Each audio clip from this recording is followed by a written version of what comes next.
గుడికెళ్ళినప్పుడు గంట కొట్టడం పద్ధతి. అలాగే మన ఛానల్‌కి వచ్చినప్పుడు లైక్ కొట్టడం కూడా పద్ధతే. లైక్ కొట్టి వీడియో చూడు. ఏమంటారు? లైకులు కొడితే లైక్ బటన్‌కి సుర్రు సుమ్మయిపోవాలి. కొట్టండి లైకులు. ఆ! హలో, నమస్తే, ఆదాబ్. Welcome to world's biggest reality show 'big boss' season 9. Okay. Double house, double dose. ఈరోజు తేల్చాల్సిన పంచాయతీలు ఏమున్నాయి? ఎవరికి సుర్రు సుమ్మనిపించాలి? మాట్లాడుకుందామా? ఫుల్ డోస్ పడాల్సింది ఎవరికి? ఎవరికి? ఈ వారం ఎవరికి పడాలి? నేను చెప్తా పట్టుర్రి. ఈ వారం గట్టిగా డబుల్ డోస్ పడాల్సింది బిగ్ బాస్ టీమ్‌కి. ఎందుకంటే ఈ దిక్కుమాలిన పంచాయతీ, దిక్కుమాలిన టాస్క్ తీసుకొచ్చి పెట్టి ఫస్ట్ డేనే బిస్కెట్ అయిందని తెలిసిన సెకండ్ డే పానీపూరి చేసిర్రు. కచోరీలు చేసిర్రు. నాశనం పట్టించిర్రు. అయిపోయింది కదా! నాశనం అయిపోయిన తర్వాత ఆపచ్చుగా. ఆపకుండా దాన్ని కంటిన్యూ చేసి, డ్రాగ్ చేసి అనుకునేటట్టు చేసిర్రు. అవునా కాదా చెప్పుర్రి. మీరేమంటారు చెప్పుర్రి. సెకండ్ డే ఫ్లాప్ అయిపోయింది అన్నప్పుడు, బిస్కెట్ అయిపోయింది అన్నప్పుడు కచోరీ చేయకుండా ఈ టాస్క్ ఇంతటితో ఆపడం జరుగుతుంది. మనం ఇంకా చక్కగా వేరే ఆటలు ఆడుకుందాం అని వేరే ఆటలు పెట్టచ్చు కదా. ఫిజికల్ టాస్క్లు పెట్టచ్చు కదా. లేదు అందరినీ కూర్చోబెట్టి మీ ఎమోషనల్ జర్నీ గురించి చెప్పొచ్చు కదా. మీ లైఫ్లో ఫెయిల్యూర్స్ ఏంది, సక్సెస్లు ఏంది, మీరు ఎట్లా ఫెయిల్యూర్ టు సక్సెస్గా మారిరు అని చెప్తే చూసేటోళ్ళకి ఎక్కడో ఒక చోట ఎమోషనల్ కనెక్ట్ అయిపోయి సింపథెటిక్ అట్లా రావాలి. వాడు లైఫ్ జర్నీ తెలుసుకున్నప్పుడు రావాలి. వాడు కష్టపడ్డ తీరుని చూసి రావాలి. అవునా కదా? గమని చేస్తే ఎంత ముద్దుగుండు కదా. కదా అవి చేయకుండా ఇదే టాస్క్ని, అదే గడ్డాలని మీసాలని పెట్టి ఎందుకు సార్ దొంగల ఫేసులు వేసుకొని అదంతా గలీజ్గా నడిపించారు. సరే ఓకే. సరే ఇందులో మనం నాగార్జున సార్ వచ్చి అడగాల్సినవి ఏముందో మాట్లాడుకుందాం. అంతే కదా. ఏది ఉంటే అది అందరికెళ్ళి ఏరుకోవాల్సిందే. మా ముంగట చెత్తేసిరు, అందరికెళ్ళి ప్లాస్టిక్ బాటిల్ ఏరుకుంటాం. ఏదో ఎక్స్పీరియన్స్ ఉన్నట్టుగా ప్రతిసారి చెత్తలో ప్లాస్టిక్ బాటిల్ అట్ట ఏదన్నా అంటారా? ఊరికే ఎగ్జాంపుల్గా చెప్తున్నా అంతే. ఓకే. సార్ అడగాల్సినవి ఏమున్నాయి? సరే సార్ ఇవి అడిగితే బాగుంటుంది. అది మనం మాట్లాడుకుంటున్నాం. నాకు తెలిసి ఈ వారం గట్టి కోటింగ్ పడేది ఎవరికంటే సంజన అక్కకి. ఎందుకు పడితే సంజన అక్క గట్టి కోటింగ్ అంటే సంజన అక్క మరి 1 కాదు 2 కాదు లెక్కలేని తప్పులు చేసుకుంటూ పోయింది ఈ వారం. Specially body shamings. ఏవే కాదన్నా బాడీ షేమింగ్ చేయలేదు, ఊరికేనే అన్నది ఆమె. ఆమె అంటదిగా అన్న మాటలు నేర్చారు తెలుసుగా అన్న మనకి. ఆమె అట్టే మాట్లాడుతున్న సంగతి తెలుసుగా అన్న. గట్లాంటివి ఏందన్న దివ్య ఏమైనా తక్కువ మాట్లాడిందా? దివ్య ఇష్టం ఉన్నట్టు మాట్లాడలేదు. దివ్య కూడా పడుతుంది క్లాసు. సంజనక్క తప్పు చేస్తే దివ్య తప్పు చేసిందని చెప్పి గది చూపించే బదులు సంజనక్క తప్పును కూడా మనం ఏరి పారేయాలి కదా. ఇప్పుడు మనం ఏమైపోతున్నాం అంటే ఇప్పుడు తనుజ తప్పులు చెప్తాం కానీ సంజన తప్పులు చెప్పకూడదా? ఇమాన్యుల్ తప్పులు చెప్పకూడదా? అందరి తప్పులు మనం మాట్లాడుకోవాలి, అందరు ఒప్పులు మాట్లాడుకోవాలి. అవునా కాదా? అది సరే. ఇప్పుడు మనం సంజన తప్పుల గురించి మాట్లాడదాం. ఈ వారం ఎక్కువ తప్పులు అక్క దగ్గరనే ఉన్నాయి. అక్క ఏం చేసిందంటే కనబడతలేదు అన్న పాయింట్ తోటి ఈ మధ్యకాలంలో లాస్ట్ వీక్స్ కొంచెం డల్ అయింది అన్న సెన్స్లో ఈ వారం గట్టి కనబడాలని ఫిక్స్ అయింది. అందుకే పంచాయతీలు పెట్టుకుంటూ వచ్చింది. కావాలని పెట్టిన మెయిన్ పంచాయతీలు అయితే చెత్త పంచాయతీ. ఏంటమ్మా చెత్త డిపార్ట్మెంట్ నీదా? అలాంటప్పుడు చెత్త గురించి నువ్వు ఒకసారి కంప్లైంట్ రేజ్ చేసావు, ఇలా ఉంది అని. దివ్య తీసేస్తా అందా లేదా? ఒప్పుకుందా ఒప్పుకోలేదా? సార్ కానీ సార్ చెత్త ఉంది సార్ అక్కడ, అది ఉంది సార్ ఇది. ఒప్పుకుందా ఒప్పుకోలేదా? సార్ అక్కడ చెత్త ఎక్కువ నిండిపోయింది సార్, అయినా కానీ తీయలేదు సార్, 4 days అయింది సార్ క్లీన్ చేసి. ఒప్పుకుందా ఒప్పుకోలేదా? సార్ ఒప్పుకుంది సార్. మరి ఒప్పుకుంది కదా, తీసేస్తా అన్నది కదా. నువ్వెందుకు బిల్డప్ ఇచ్చావు? నేను సర్వెంట్నే అని ఎందుకు అన్నావు అని చెప్పి అడుగుతాడు. ఇది ఒకటి అడగొచ్చు. రెండోది వచ్చేసి దివ్యాని నువ్వెందుకు రోడ్ రోలర్ అని అన్నావు అంటే, సార్ నేను ఎప్పుడు అన్నాను సార్? నేను అనలేదు sir. Okay video please. Road roller అని అనొచ్చా? ఒక అమ్మాయిని పట్టుకొని తనని రోడ్ రోలర్ అని కంపేర్ చేయొచ్చా? ఇది బాడీ షేమింగ్ కాదా? బాడీ షేమింగ్ చేయడం రైటా రాంగా? ఇదొకటి అడుగుతాడు. అండ్ ఇంకోటి అని ఉన్నది అని అన్నది, కానీ అది మనకి ఎపిసోడ్లో టెలికాస్ట్ చేయాలి, లైవ్లో ఉంది. ఆ లైవ్లో ఇది తీసుకొచ్చి వీళ్ళు అడగరు. అడిగితే బాగుంటుంది. ఏమవుతుంది? లైవ్లో ఇది తీసుకొచ్చి అడిగితే ఏం కాదు, నష్టం ఏం లేదు, కానీ వీళ్ళు అడగరు.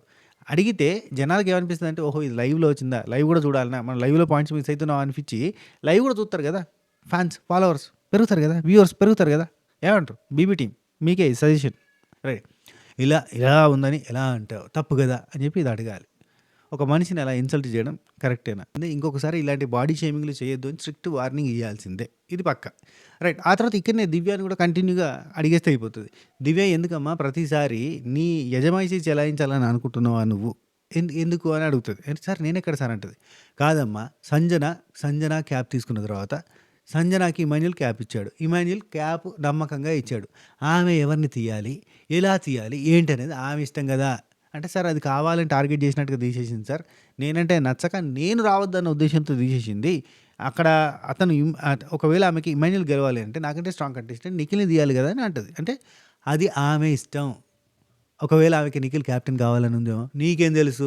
అంటే సార్ అలా ఉన్నప్పుడు ఇమాన్యుల్ ఆమె కెప్టెన్ ఇచ్చి ఆమె క్యాప్ ఇవ్వడం కూడా వేస్ట్ కదా సార్ అంటే, ఆమెకి ఇవ్వడం ఆయన ఇష్టం.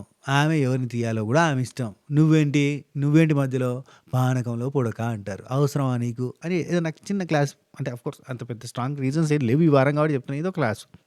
ఇంకొకటి దువ్వాడ మాధురి అండ్ దివ్య నిఖిత వీళ్ళిద్దరికీ కలిపి ఒక చిన్న క్లాస్ పడాలి కానీ అది ఎపిసోడ్‌లో టెలికాస్ట్ చేయలేదు. పడకపోవచ్చు అనుకుంటా. రీతు అమౌంట్ గురించి చాలా క్లాస్ పీకుతారు. ఆమెకు నిజంగా చెప్తానా మనస్తాపం చెందుతాడు చేత్తరు. రీతుకైతే ఏడిస్తే తటికి చేత్తరు. అబ్బా! ఏందబ్బా! ఇచ్చింది ఆయనకి ఎక్కువ కాదు. ఆయనకే ఉపయోగపడలేదు. ఇవ్వకుండా నేను నా దగ్గర పెట్టుకొని మా టీమ్‌లో పంచిన. ఇట్లా చేసినా గానీ నన్ను బ్లేమ్ చేస్తున్నారు. నేనేమి ఇచ్చినా ఆయన ఇక్కడ కెప్టెన్సీ కంటెండర్ కూడా కాలేదు. నేను ఇచ్చిన దానికి అయినా బాధపడ్డాడు. వీళ్ళేమో ఓవర్ యాక్షన్ చేస్తుర్రు. నానా మాటలు అంటాంది. జుట్టు తీసి బండకేసి కొడతా అంటాంది. జుట్టు పట్టి ఇన్ని మాటలు మాట్లాడుతాంది అని ఆమె బాధపడుతుంటే దివ్యనికితో కూడా సూటిపోటి మాటలు. పవన్ తోటి అంటది, "అవి మా టీమ్‌కి సంబంధించిన డబ్బులు నీతో ఎందుకు పంచుకుంటది? మా టీమ్ వాళ్ళతో పంచుకోవాలి" అని అంటది. అంటే "నువ్వు అన్నావు కదా! మరి నాకు సపోర్ట్ చేస్తా అని అన్నావు కదా!" మరి అంటే నేను సపోర్ట్ చేస్తా అన్నది మామూలుగా సపోర్ట్ చేస్తా అన్నాడు. అమౌంట్ రూపంలో కాదు అని అంటది దివ్యనికిత. మరి సుమన్ అన్న, తనుజ వీళ్ళు పంచుకున్నారు కదంటే అది వాళ్ళ డబ్బులు. వాళ్ళు కొట్టేసిన డబ్బులు. వాళ్ళు దొంగతనం చేసి వాళ్ళు సంపాదించుకున్న డబ్బులు కాబట్టి వాళ్ళు ఎవరికైనా ఇచ్చుకోవచ్చు సుమన్ అన్న, తనుజ వాళ్ళు. అది టీమ్ వోళ్ళు ఇచ్చిన డబ్బులు కాదు. టీమ్ వోళ్ళు ఇచ్చిన డబ్బులైతే ఓన్లీ టీమ్ వోళ్ళకి ఇవ్వాలి అని అంటారు. ఇదేంటి లాజిక్కు? అది టీమ్‌లో ఉన్నవాళ్ళు అసలు డబ్బులు టీమ్‌లోకే పంచుకోవాలి కదా! అన్న సెన్స్‌లో పవన్ అక్కడ క్వెషన్ చేస్తా ఉంటే, దువ్వాడ మాధురి ఏమంటదంటే, రెడ్ టీము, బ్లూ టీమ్ అయిపోయింది. టీమ్స్ కొలాప్స్ అయిపోయినాయి. అయిపోయిన తర్వాత ఇది కెప్టెన్సీ టాస్క్ జరుగుతున్నప్పుడు దానికోసము ఎవరైనా పంచుకోవచ్చు. దాంట్లో తప్పేముంది అన్నట్టుగా మాట్లాడుతది. అంటే అది ఇండివిడ్యువల్ గేమ్ కదా! అని అంటది. నాకేమనిపించిందంటే, అరే! ఇది ఇండివిడ్యువల్ గేమ్ అయినప్పుడు టీములు డిజాల్వ్ అయిపోయిన తర్వాత అక్కడ అందరూ అమౌంట్ పంచుకోవడం తనుజ చేసింది కరెక్టే, సుమన్ చేసింది కరెక్టే. అంటే రీతు కూడా ఎవరికైనా పంచుకోవచ్చు కదా! ఆమె పూర్తిగా కూడా పంచలేదు కదా! ఆమెనెందుకు బదనాం చేస్తుర్రు? ఇండివిడ్యువల్ గేమ్ కదా! సో, ఈ పాయింట్ మీదకెళ్ళి ఏంటమ్మా దువ్వాడ మాధురి అలాగే దివ్య మీరెందుకు రీతు మీద యజమాయిషీ చెలాయించాలనుకుంటున్నారు? తను కష్టపడి సంపాదించుకున్న డబ్బులు తనకొచ్చిన డబ్బులు కదా! టీమ్ అయిపోయింది అన్నప్పుడు తనుజకు ఒక న్యాయం, సుమన్‌కి ఒక న్యాయం, రీతుకు ఒక న్యాయమా? ఎందుకు ఆమెను ఎందుకు తిడుతున్నావు? అసలు బండకేసి కొడతా, నేలకేసి కొడతా నువ్వు ఇలా అంటావు అని దువ్వాడ మాధురిని అడగాలి. అండ్ ఈ టోటల్ సినారియోలో దువ్వాడ మాధురికి సపోర్ట్ చేసినందుకు దివ్యను కూడా నాలుగు తిట్టాలి. తర్వాత ఇమాన్యుల్‌ని లేపి యాజ్ యూజువల్‌గా కంగ్రాచ్యులేషన్స్ ఇమాన్యుల్ కెప్టెన్ అయ్యావు. ఎట్టకేలకు మళ్ళీ కెప్టెన్ అయ్యావు. ప్రతిసారి ఆటలలో అద్దర కొడుతున్నావు. ఇరక్కొట్టేసావయ్యా. అసలు ఆ బోన్ అది ఏంటది క్యాప్ పట్టుకునే టాస్క్‌లో మాత్రం అద్దరగొట్టావు. అన్ని రౌండ్స్‌లో కూడా సూపర్బ్ అద్దిరిపోయింది ఆట అని చెప్పి ఖచ్చితంగా మెచ్చుకుంటారు. దాంతోపాటు లోపలికి పిలుచుకొని మందలియాలబ్బా! సేఫ్ గేమ్ వద్దు ప్లీజ్ మీకు దండం పెడతాం. ఆ సేఫ్ గేమ్‌లు ఆడకుర్రి. ఇంకెన్ని రోజులు ఆడతారు ఈ సేఫ్ గేమ్? దీనితోటి వచ్చిందేంది? పోయిందేంది? అనవసరంగా మాకున్న కనీసం రన్నర్ అప్ కంటెస్టెంట్‌కి కూడా దొరుకుతలేరు ఎవరు. ఆ విన్నర్ ఎట్లాగో మేము డిసైడ్ అయినాం గానీ రన్నర్ అప్ అన్నా కావాలి కదా! ఎవరైనా కాంపిటీషన్‌కి ఆడరయ్యా. మరీ అందరూ దోస్తులైపోతుర్రు ఆమెకి అని చెప్పండి ప్లీజ్. ఇమాన్యుల్‌కి అయితే అడగడానికి ఏం లేవబ్బా ఈ వారమంతా. ఈ వారమంతా ఇంకేమైనా ఉన్నాయంటే నామినేషన్‌లో జరిగిన పెంట. అదే ఏంటి కళ్యాణ్‌ని నామినేట్ చేయమని చెప్పి నువ్వు చెప్పడం ఏంటి? కళ్యాణ్ నామినేట్ చేస్తా అనడం ఏంటి? మధ్యలో హ్యాండ్ ఇవ్వడం ఏంటి? అది నువ్వు అడగడం ఏంటి? అసలు ఏంటయ్యా నువ్వు? నీకు అంత బెనిఫిట్ ఇచ్చి ఏడుగురిని నామినేట్ చేసే అధికారం నీ చేతిలో పెడితే కనీసం ఒక్కటంటే ఒక్కటి వాడుకోలేదా? అదేంటి? అసలు తనుజ మీద నామినేషన్ పాయింట్ ఏంటి? అని అడుగుతారు కావచ్చు. అంతే. తర్వాత తనుజని లేపి అడగాలి. తనుజ అసలు ఏందమ్మా నువ్వు అలా వీక్ అయిపోయినట్టున్నావు బాగా. అసలు అడిగేది చెప్తా. అడగాలనుకునేది మనం చెప్పుకుంటాం గానీ అడిగేది ఏంటో తెలుసా? తనుజ ఏమైంది? హెల్త్ బాలేదా? డాక్టర్ ఏమన్నారు? ఫెయింట్ అయిపోయావు. కొంచెం టైంకి తిను. ఇమ్మో తనుజని చూసుకోవయ్యా. ఏంటి నీకు ఎగ్ వస్తుందా? తనుజకి ఇవ్వచ్చుగా వీక్‌గా ఉంది. ఏంటి మాధురి సరిగ్గా చూసుకుంటున్నావా లేదా? సార్ చూసుకుంటున్నాను సార్. సరిగ్గా చూసుకోవాలమ్మా. నువ్వెందుకెళ్ళావు? అక్కడ తనుజకి సర్వెంట్‌గానే కదా పంపాము మేము. ఆ సర్వెంట్ పని కూడా సరిగ్గా చేయకపోతే ఎలా? అని చెప్పాలి. ఎందుకంటే మరి ఆమె చేస్తుంది అదే. డైరెక్ట్‌గా ఫిక్స్ అయిపోయింది ఆమె. ఆమె ఏదో పవర్ ప్యాకెడ్ పర్ఫార్మెన్స్ ఇస్తదనుకుంటే అంటే ఐ మీన్ బీబీ టీమ్ అనుకుంటే ఆడ పోయి ఆమె సరెండర్, సురేందర్ ఏం చేత్తలే. సరే. ఇలా చెప్తారు. ఫెయింట్‌గా అయినావా? అయ్యో పాపం, అయ్యో జాగ్రత్తమ్మా, టేక్ కేర్ అమ్మా, ఏమైతుందమ్మా? ఇట్లాంటియన్నీ అడుగుతాడు. ఎందుకంటే ఆయేషాకొచ్చింది జ్వరం. అందుకే ఇంటికి పంపించారు. ఈమె ఫెయింట్ అయిపోయింది కాబట్టి ఈమెను అడుగుతారు. మంచి చెడులు అరుసుకోవాలి కదా! మరి టీఆర్‌పీయే ఆమె, మొత్తం వ్యూవర్‌షిప్పే ఆమెదే, ఓటింగే ఆమెదే, మొత్తం విన్నరే ఆమెనే. ఖచ్చితంగా అడుగుతారు, మెచ్చుకుంటారు, మెడలేసుకుంటారు. అసలు ఆ టాస్క్‌లో లాస్ట్ దాకా ఎంత అద్భుతంగా ఆడొచ్చావమ్మా! అసలు నిఖిల్‌ని ఆపాలనుకున్నావు చూడు నువ్వు. అబ్బా! ఆ గట్స్‌కే మేము మెచ్చుకోవచ్చమ్మా. అది సూపర్. చప్పట్లు కొట్టండి. చప్పట్లు కొట్టండి మీరు. చప్పట్లు కొట్టండి అని చప్పట్లు కొట్టేయాలి. ఓకే. తర్వాత రాము విషయం గురించి అడగాలి తనుజని. ఏది? అసలు అడగాలనుకున్నది చెప్తున్నా. రాము టాపిక్ తీసి, రాముని ఎందుకంత పూచిక పుల్ల లెక్క చూస్తున్నావు? పుల్ల లెక్క కూడా చూస్తలేవు. హ్మ్. నల్లిలా చూస్తున్నావు, బల్లిలా చూస్తున్నావు. అట్లా అవతలకి ఎలగొట్టేటట్టు చూస్తున్నావు. అంత చీప్‌గా ఎందుకు బిహేవ్ చేస్తున్నావు? రాముని ఎందుకు అలా చీప్‌గా ట్రీట్ చేస్తున్నావు? ఒకటి. మనకి ఎట్లాగో టెలికాస్ట్ చేయలే. వీళ్ళ తప్పుల్ని నీట్‌గా కవర్ చేస్తా ఉంటారనమాట. అందుకే తనుజ మధ్యలో కూర్చున్నప్పుడు ఛీ! ఛా! ఛు! అని చెప్పి ఎలగొడతది. ఎలగొట్టినప్పుడు పవన్ ఏడుస్తాడు. పవన్ అంటున్నా ఎవరు మన రాము ఏడుస్తాడు. కళ్ళలో నీళ్ళు పెట్టుకుంటాడు. అదొకటి అడగాలి. ఒక మనిషిని చీప్‌గా చూడడం మానేయాలి. నువ్వెంత స్టార్ సెలబ్రిటీ అయినా గానీ, స్టార్ అంత మెచ్చిన హ్మ్. బేబీ అయినా గానీ, నువ్వు అవతలోళ్ళని కూడా కొంచెం మనుషుల లెక్క చూడాలి అని చెప్పాలి. అండ్ రాముకి కూడా చెప్పాలి. ఎవరైనా మాట్లాడుకుంటే నీకు సంబంధం లేదా? మధ్యలో పోయి కూసోవద్దు కదా! కొంచెం కనీసం వాళ్ళని అడిగైనా పోవాలి కదా ఆడికి. అడిగన్నా excuse me, may I join with you అని చెప్పి అడగాలి. రైట్. దొంగతనం ఫేరే. ఎందుకంటే ఆ టాస్కే దొంగతనం టాస్క్ కాబట్టి చాలా బాగా ఆడావమ్మ. ఆ టాస్క్‌లో అదరగొట్టావు. నిజంగా సూపర్ దొంగతనం చేసావమ్మ. దొంగ అంటే దొంగ క్యారెక్టర్‌లో ఉండిపోయావు. వెరీ నైస్ అని చెప్పి మెచ్చుకుంటారు ఖచ్చితంగా. ఎందుకంటే అది దొంగ టాస్క్ కదా! దొంగతనం చేయడం కరెక్టే. ఆమె ఫస్టే ఆట మొదలుపెట్టింది. అందరికంటే ముందు ఆట మొదలుపెట్టింది. మరి ఆమె దగ్గర నుంచి కొట్టేయడం అనేది మిగతా వాళ్ళ బాధ్యత. కొట్టేయలేదు. ఏం చేస్తాం? రైట్. నెక్స్ట్ కళ్యాణ్ అడగాలి. ఏంటయ్యా అంతగా ఏడ్చావు? ఎందుకు ఏడ్చావు? సార్ ఓడిపోయినందుకు ఏడ్చాను సార్. అవునా? మా చెవిలో ఏంది ఇక్కడ కాలీఫ్లవర్ ఉందా? ఇక్కడేముంది? ఇంకేమైనా ఖాళీ ఉంటే పెట్టు. నువ్వెందుకు ఏడ్చావు చెప్పు? సార్ తనుజాకి అలా అయితే ఏడ్చాను సార్. అవునా? ఓకే. మరి ఫస్ట్ ఎయిడ్ చేయొచ్చు కదా! నీకు మిలిటరీలో ఫస్ట్ ఎయిడ్ నేర్పిస్తారు కదా! ఇలాంటి సిచ్యువేషన్స్ వచ్చినప్పుడు ఎలా ఫేస్ చేయాలో నేర్పిస్తారు కదా! నువ్వేం చేస్తున్నావు? మూలకు పోయి కూర్చుండి ఏడుస్తావా? ఫస్ట్ ఎయిడ్ చేయకుండా. ఏంటయ్యా నువ్వు అని చెప్తే బాగుంటుంది సార్. ఇంకేముంది? ఈ ఫ్లేట్ ఫిరాయింపుల కార్యక్రమం ఏందయ్యా నువ్వు నామినేషన్ చేస్తా అని చెప్పి టికెట్ తీసుకొని పోయి సంజన నామినేట్ చేసినావు టిట్ ఫర్ టాటా. ఆహా! ఏదో ఉందయ్యా నీది మతలబు. ఆమె వచ్చి చెయ్యి పాంపరింగ్ చేయి అనగానే నువ్వు కథం పొంగిపోయినావు కదా! ఆ ఉబ్బాక నువ్వు ఆమె నామినేట్ చేద్దాం అనుకోలేదు కదా! ఆమె అంత కోఆపరేట్ చేస్తుంటే అంత ఫ్రెండ్లీగా ఉంటే మనం ఎందుకు నామినేట్ చేయడం, అనవసరంగా పంచాయతీ పెట్టుకొని దూరం చేసుకోవడం ఎందుకు అని అనుకున్నావు కదా! చెప్పు లోపల ఏమనుకున్నావు చెప్పు. నాకు తెలుసు నువ్వు. నెక్స్ట్ కళ్యాణ్‌కి అంతే అబ్బా ఇంకేముంది? డిమాండ్ పవన్ రీతు డిమాండ్ ఇద్దరు చాలా బాగా ఆడుతున్నారు. ఆటలో అదరగొడుతున్నారు. ఎందుకో చిన్న చిన్న వాటిలలో వెనకబడుతున్నారు. కొంచెం ఆలోచించుకోండి. కొంచెం దూరం ఉండండి. కొంచెం జాగ్రత్తగా ఆడండి అని కొంచెం చెప్తే బాగుంటుందేమో అనుకుంటున్నా.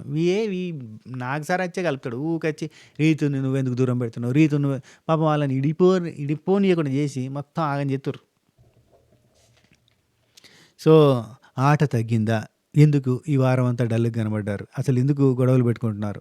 అండ్ ఎందుకమ్మా నువ్వు రాముని అలా మాట అన్నావు? ఒక మాట జారేటప్పుడు జాగ్రత్త అని ఇట్లాంటివి ఏమైనా చెప్తే బాగుంటుంది. నిన్ను జుట్టు నేలకేసి బండకేసి కొడతా అన్నప్పుడు నీకు ఎలా అనిపించిందో రాముడు కూడా ఆ మాట అన్నప్పుడు అలాగే బాధపడతాడు కదా! ఇలాంటివి ఏమైనా అడిగితే బాగుంటుంది. ఎందుకంటే ఎవరు మిస్టేక్ చేసినా మిస్టేకే కాబట్టి అడగాలి. నెక్స్ట్ రాథోడ్. రాము కంగ్రాచ్యులేషన్స్ ఈ వారం నువ్వు ఎలిమినేట్ అవ్వబోతున్నావు అని అనాలి డైరెక్ట్‌గా. ఎట్లుంటది? సార్ ఏంటి సార్? సార్ అర్జున్ వచ్చి ఇలాగే ప్రాంక్ చేశాడు సార్. మీరు ఎలా అంటున్నారు సార్? నేనంటే ప్రాంక్ కాదు కదమ్మా! నువ్వు ఎలిమినేట్ అవ్వడానికి దగ్గరగా ఉన్నావు. సార్ ఎందుకు సార్? ఎందుకంటే నువ్వు ఆట మీద కాన్సంట్రేట్ చేయట్లేదు.